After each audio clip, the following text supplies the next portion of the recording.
Laporan BBC menjelaskan Bruno terlihat mendorong asisten wasit di menit ke-81. Chris Sutton sampai mengecam sang pemain untuk tidak mengenakan band kapten MU lagi. Halo Sportmania, welcome back to YouTube, I'm Winit. Dalam video kali ini kita akan membahas update berita bola yang tentunya sangat sayang banget untuk dilewatkan. Dan untuk kalian yang tidak mau ketinggalan informasi apapun, kalian bisa langsung subscribe channel YouTube ini sekarang juga. Dan tanpa basa-basi lagi, berikut adalah informasi selengkapnya.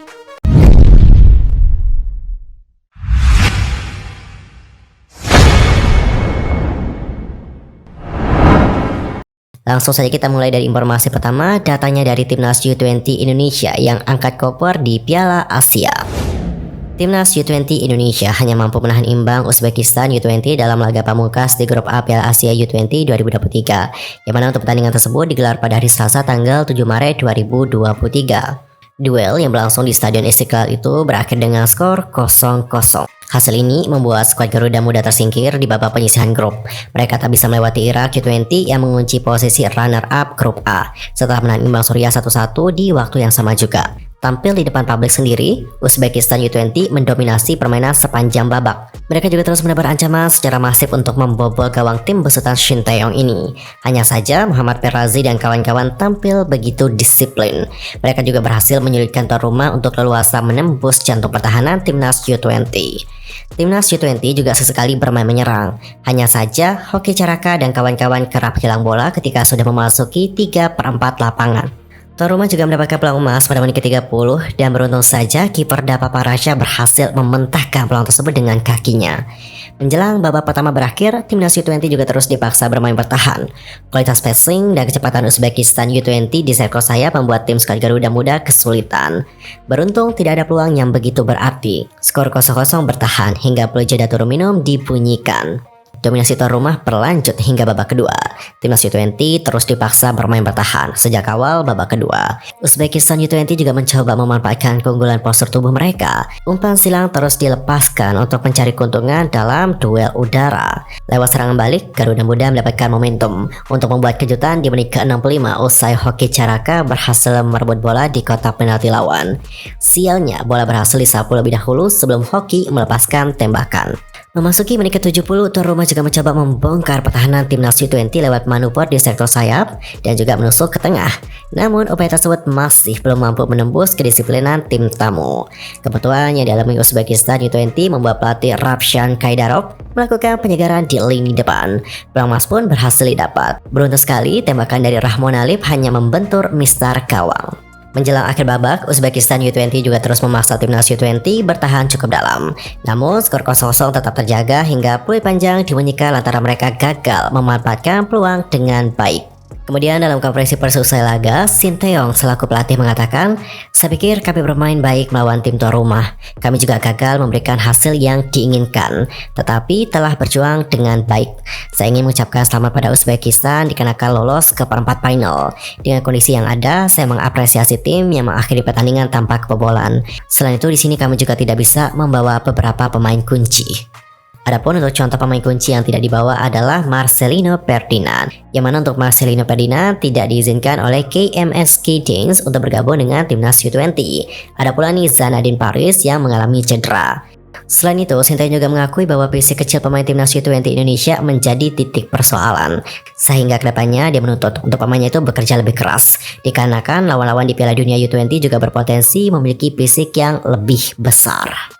Lanjut ke informasi kedua, datanya dari Bruno Fernandes yang dikecam untuk tidak lagi menjadi kapten Manchester United.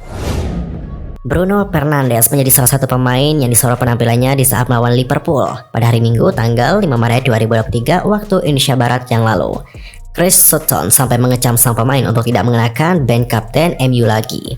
Pada pekan ke-26 Liga Inggris itu, Manchester United dihancurkan oleh Liverpool dengan skor telak 0-7 di Anfield. Kekalahan itu tentu saja sudah memalukan, tetapi Bruno menambahnya dengan sesuatu yang lebih memalukan lagi. Laporan BBC menjelaskan Bruno terlihat mendorong asisten wasit di menit ke-81. Tidak ada tindakan atau investigasi apapun terkait perbuatan Bruno. Pemain berusia 28 tahun itu juga sempat memperlihatkan gestur ingin diganti di saat MU tertinggal 6 gol. Namun laporan yang sama mengkonfirmasi bahwa gestur Bruno di lapangan bukan bermaksud untuk diganti. Sutton geram di saat melihat Bruno membiarkan gelandang muda Liverpool seperti Steven itu melewatinya begitu saja. Adapun untuknya mengatakan lebih lanjut, mau seburuk apapun MU, mereka tetap tidak boleh membiarkan seseorang melewati mereka, apalagi sampai menyerah. Begitulah kapten MU harus bersikap, dan Bruno malah menampilkan yang buruk. Bruno sejatinya bukanlah kapten utama Manchester United. Namanya hanya masuk nominasi di awal musim bersama dengan David De Gea dan juga Harry Maguire. Namun seiring Maguire yang terpilih jadi kapten utama mulai tersisih dari tim utama, band kapten akhirnya diberikan kepada Bruno Fernandes. Sutton kembali mengatakan lebih lanjut, serasa dia jangan pernah mengenakan band kapten lagi untuk Manchester United. Menurut Sutton, Manchester United punya kandidat kapten lain yang cocok. De Gea juga jelas masuk kandidat sebagai kapten.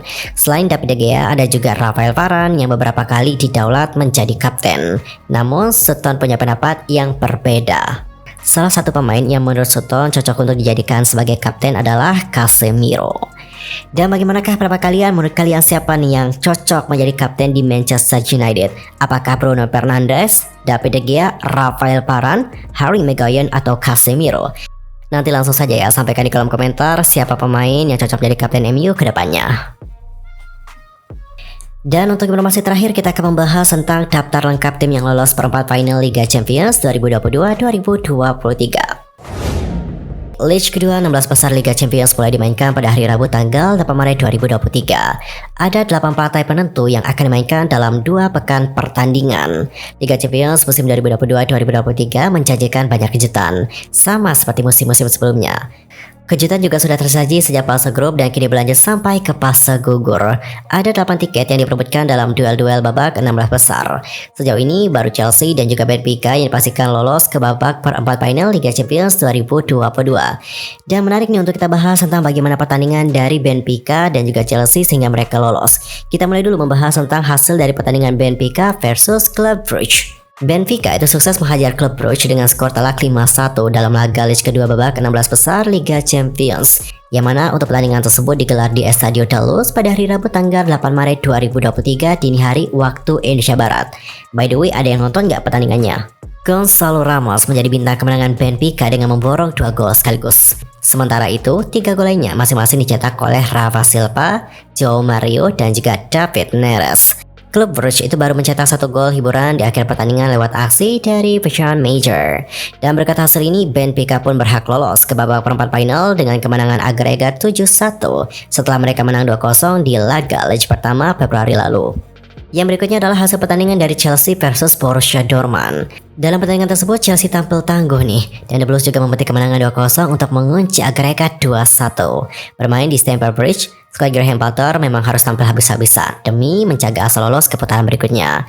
Hal itu dikarenakan Chelsea KO 0-1 dalam lawatan ke markas Dortmund di pertemuan League pertama lalu. Dan kali ini Dortmund pun tampil cukup baik, tapi semangat John Chelsea menjadi pembeda.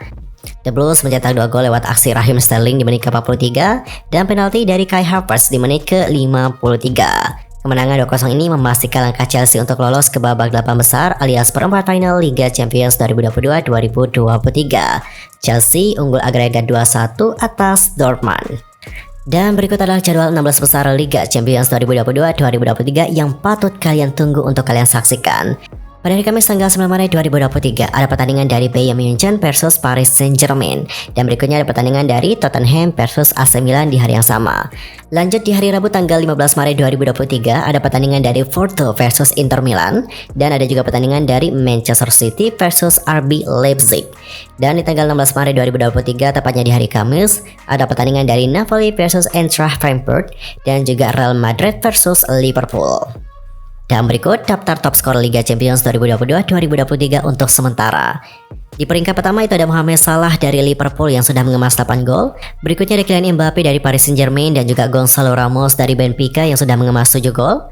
Berikutnya ada Vinicius Junior dari Real Madrid, João Mario dari Benfica, dan Rafa Silva dari Benfica juga yang sudah mengemas 6 gol. Lalu ada juga Erling Haaland dari Manchester City, Mehdi Taremi dari Porto, dan juga Robert Lewandowski dari Barcelona yang sudah mengemas 5 gol. Dan yang berikutnya ada Giovanni Simeone dari Napoli, Jude Bellingham dari Dortmund, Mohamed Kudus dari Ajax, Leroy Sane dari Bayern. Berikutnya ada Giacomo Raspadori dari Napoli, Lionel Messi dari Paris Saint-Germain, dan Olivier Giroud dari AC Milan dengan 4 gol. Well, sebagaimana informasi tadi menutup perjumpaan kita untuk hari ini. Jangan lupa untuk subscribe channel YouTube iMoWinIt sehingga kalian tidak ketinggalan informasi terbarunya. Cukup sekian dan juga terima kasih. Sampai jumpa dan salam olahraga.